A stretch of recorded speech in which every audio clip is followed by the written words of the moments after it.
Hi guys, sorry I couldn't be with you today, but we are going to go ahead and move forward with our next lesson. We're gonna do the video to hopefully help you learn what to do, and we'll go from there. And hopefully I'll see you guys next week. Okay? You're gonna get a piece of watercolor paper. It's not huge; it's about a half sheet. You're gonna take that paper, make sure you put your name and class code on it, because we are going to be painting on it today. And once your paper gets wet with the watercolor, it's going to be hard to write on. So make sure you put your name and class code on it first. Okay? Then on the other side, this is where we're going to do our self-portrait, but we're going to do kind of a fun, crazy portrait. Living here in Kansas, we are definitely accustomed to wind and everything it does to our hair when we walk outside. So we're going to create a portrait to kind of show that wind-blown look, but we're going to have a little bit of fun with our hair on how we do it and what it looks like. We're going to create an image that's going to look something like this. See, there's our hair, there's us. Oh my gosh, it's so windy. So this is what we're going to create today, okay?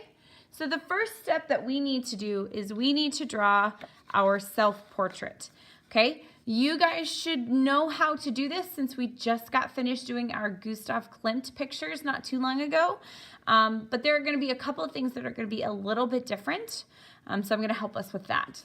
Okay, so if you want to pause right now and you can pass out the papers and make sure everybody has their name and class code on the back before we begin, that would be awesome.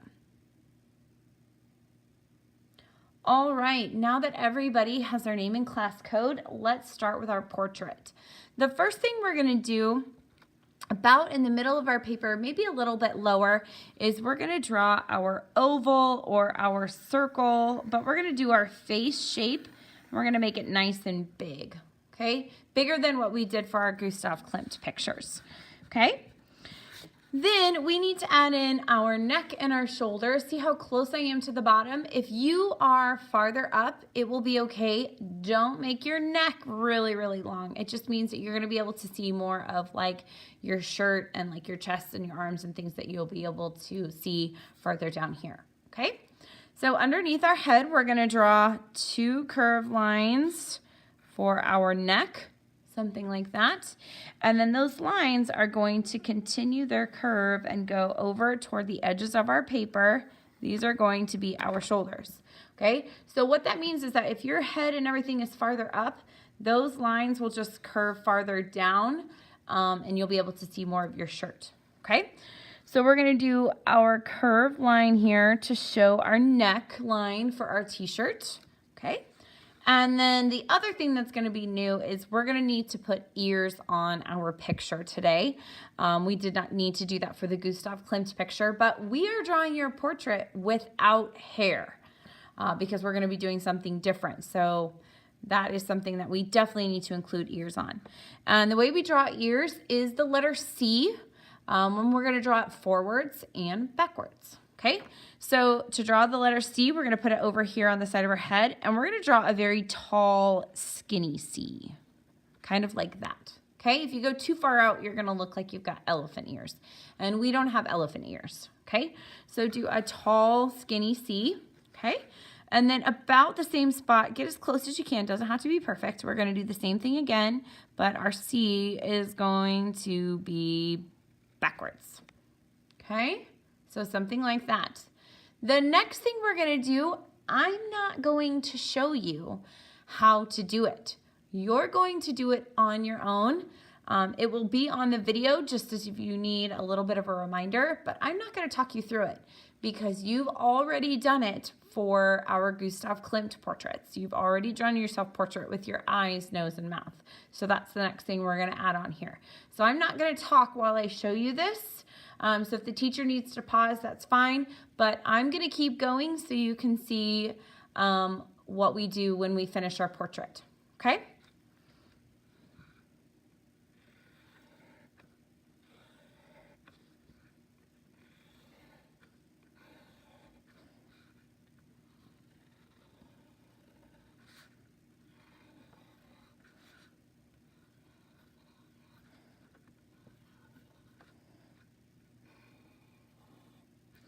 Okay, now before I get to the mouth, I want to remind you, when we draw the mouth, you can draw it the way that we did with our Gustav Klimt, but if you remember when I showed you my example, my mouth did not look like that.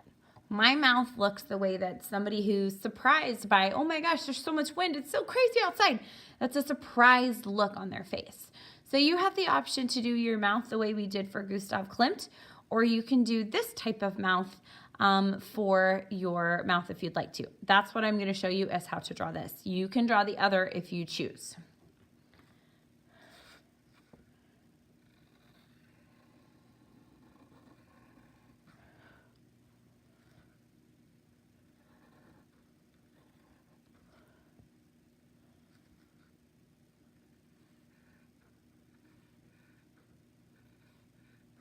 Kind of something like that. So I drew an O for my mouth. I did a couple of curved lines, kind of like hills for my tongue. And then I did U's that are connected to each other for the teeth. Okay. Once you have this part done, you can add on some extras if you'd like to. We can have a little bit more fun with this portrait if you want to. You can add in some earrings. If you're a girl, you can definitely do that. You can add in some eyebrows if you want to. And for eyebrows, they're just a curved line, kind of like what we did for our eyes. And then when we go to color them, we can kind of fill them in a little bit. If you've got freckles or a mole, you can do that. I have a mole right there on my face. You can add in a few eyelashes if you want toward the outside edge of your eye. Or if you're like me and you wear glasses, I want to make my portrait look a lot like me. So I'm going to go back and I'm going to add in glasses. Okay, so I'm going to draw a rectangle around my eyes. Now there will probably be some part of my eye that I might need to erase. We'll see. And there's the line for my nose. The big thing with glasses though is they're going to connect up here to the top of your ears. They don't go through your ears. They don't go way up into your forehead. They go right to the top of your ears. So you can do something like that. Okay? If you want to go ahead and pause and give everyone a minute to finish their drawing, you can do that. The next thing we're going to do basically is grab your crayons and you are going to color. I guess I should go ahead and show you that after your teacher pauses.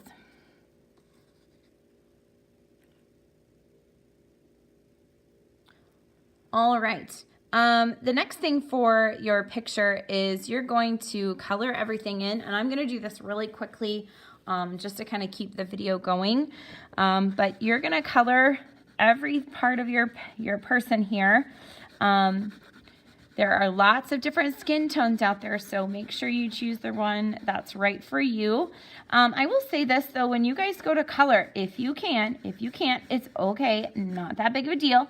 I try when I color with crayons to not go over the top of my pencil lines. I go right up to them, because if you go over and over and over again with the crayon, that pencil kind of smudges with your crayon and you kind of end up with this kind of dirty, dingy gray spot on your picture. So I try not to do that when I color, but if you do, it's okay. I usually end up having a couple of spots like that on my picture. It's just the way it goes.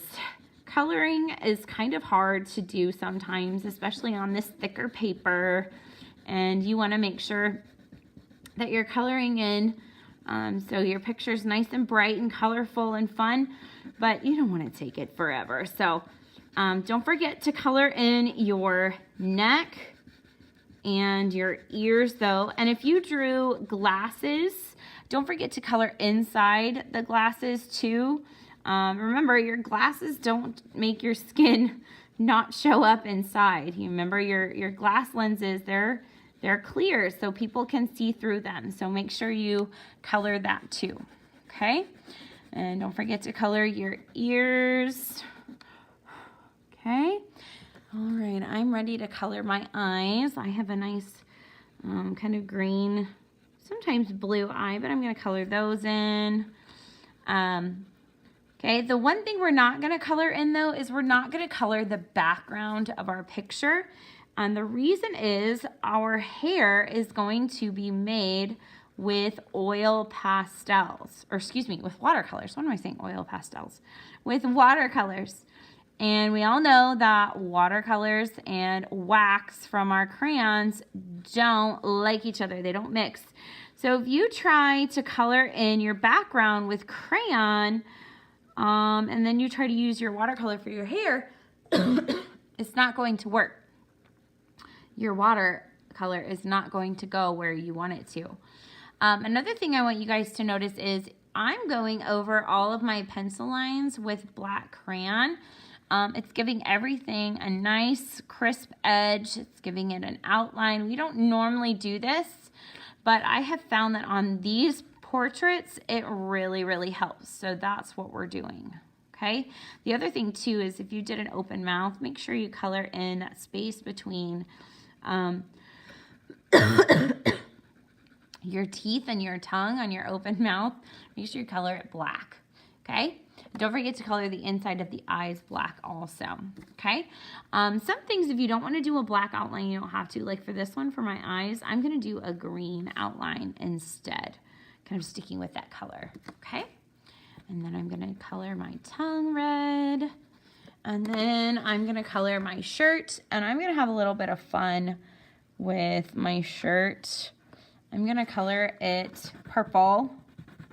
But I'm not going to color all over very, very well because like I said, I want to have a little fun. I'm going to do a little kind of splotchy color with my shirt. You don't have to do that, but you can make your shirt interesting. You can do stripes, you can do polka dotted. If you have a lot of your shirt showing, like if your person's head was farther up on your paper and you've got a lot of shirt showing, you can draw a picture on it. That's up to you. But just make sure you make it fun and interesting, okay? All right, if you want to pause the video to give everyone a chance to finish coloring their person, you can. I know they look a little funny because we don't have hair, but that's the last thing we're going to do. So if you want to pause the video, that would be great.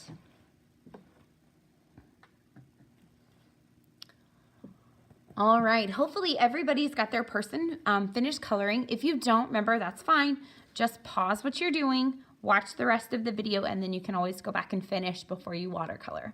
Once you are done coloring your person with their the crayons and stuff, now you're ready for watercolor. Okay, all of the watercolor supplies are ready for you over on the counter.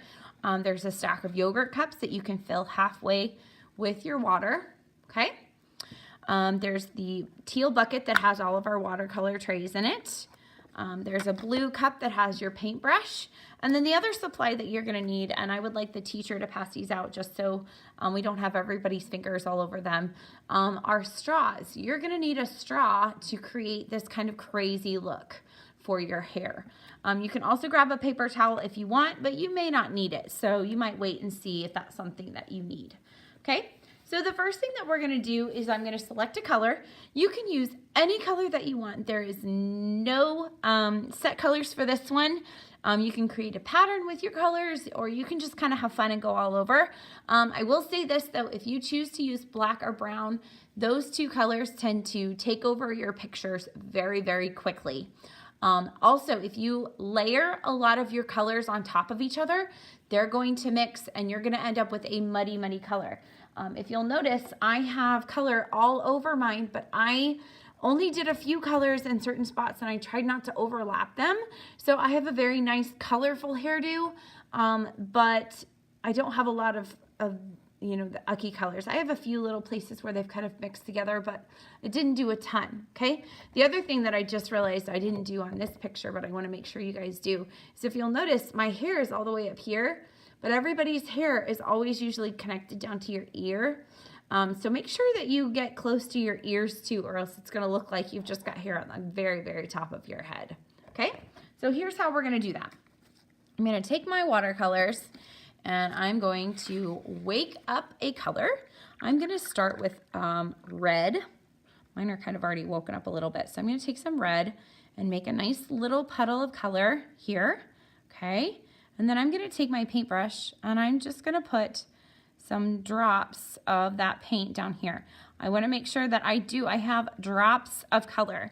If it's very, very dry, this next process is not going to work. Okay. All right, then I'm gonna take my straw, and these are nice bendy straws. So if you want to actually like bend them to where they're like this, because this part is gonna need to be kind of flat up against your paper. You don't want to have it sticking straight up in the ear. So you're going to have to kind of get low to your paper to do this. Okay, so we're going to take our straw and we're going to go right up against these colors, and you have to kind of work quickly so your paint doesn't dry. And I'm going to blow into my straw. Okay, so I've got my straw low to my paper and close to my color. And if you blow and kind of wiggle it back and forth over your color, you're going to get these great streaks in there, okay? Oh, sorry. Mine didn't move a ton because I was talking and my paint kind of dried. So if that's the case, you can actually put a little bit more paint on, or you can just take some water here and kind of dab onto the places where you have color. You don't have to add a lot more on here because I have a ton of color going on mine. So I'm just adding some little drops of water on. And I'm going to try that again. Let's see.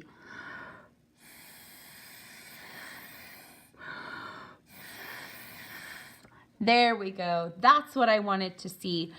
So like I said, you need to work quickly with this. The longer you let your paint sit, the less likely it will be to get these great kind of streaks with it as well.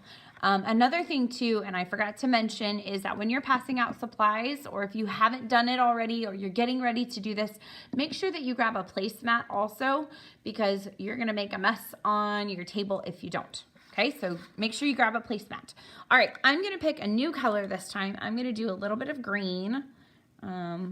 Like I said, you can choose any colors that you want, but make a good puddle in your tray. Don't be digging into your paint. If it's coming out kind of waxy and thick, you need more water in your watercolors, okay? So I'm just gonna do those dots on mine in that section. They can overlap a little bit if you want. All right, here we go.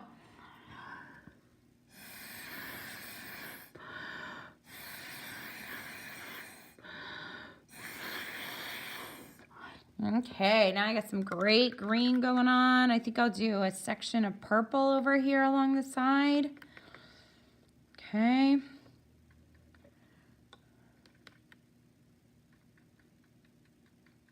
All right, you can kind of come out from the head like that. Let me turn it so you guys can see. Get low to your paper and blow. Ooh, I got some good ones on that one.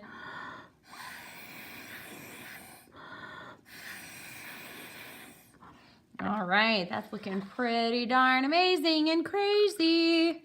All right, I want a little bit more color. I'm gonna get some yellow now, because you can go back and layer, but if you think about what colors mix together, like for example, if I've got red here and I'm gonna go back and put some yellow with it, what color do you think I'm gonna end up getting? I'm gonna get a little bit of orange here. Let's see if it happens.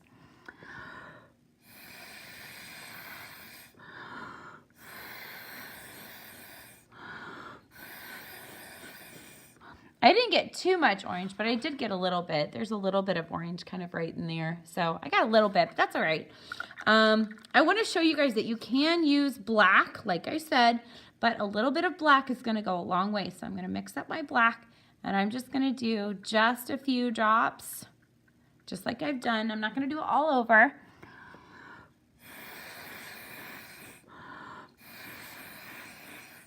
See, I've got some black in there. You don't have to not use black. Just don't go crazy with the black, okay? I think I need some orange in there because I want to make mine really fun and rainbow. And I'm going to do a little bit of orange over here on the side. Now, orange and purple don't always mix together, so I'm going to try it. I didn't do a ton of orange, but we're going to try and see what we get.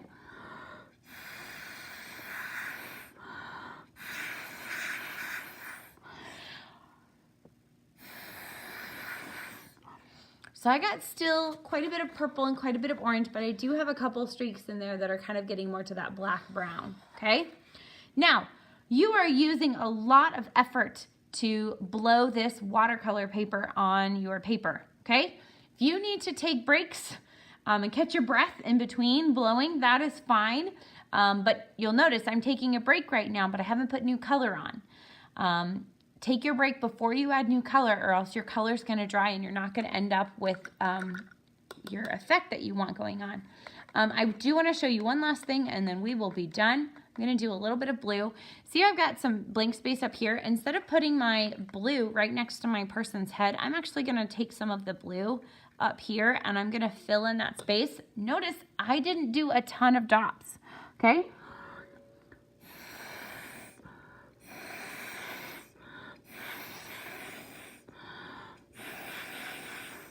Okay, so now I've got some blue in there and I filled in some of that blank space, okay?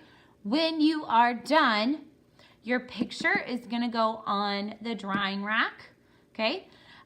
Your watercolor tray and paint and everything needs to be put back where it goes.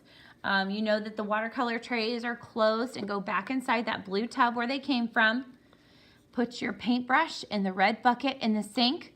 Dump your dirty water into the sink, not the red bucket, and place your cup upside down into the white dish strainer, okay? Don't put your watercolor cup and your paintbrush back on the stack and back in the blue cup. That's like putting a dirty dish back in the cabinet before you wash it. Don't do that, okay? When you have everything put away, make sure that your table spot is dry. If it's got some watercolor on it, you just need to grab a paper towel and wipe them off. You don't need to get a spray bottle and rag. Just wipe it off, make sure it's dry, and then you can continue free drawing until it is time to clean up and the teacher rings the cleanup bell, okay? Your straws are not yours to take home. They go into the trash. If the teacher sees you with your straw still, and you're finished, she has permission to take it from you and put it in the trash herself or ask you to throw it away. These are not toys. We are not blowing onto our neighbors or anything. Once you're done with your watercolor picture, you need to put them in the trash can. Thanks, guys, and I hope you have fun with this, and I look forward to seeing what they look like when I come back. Hope to see you next time. Bye, guys.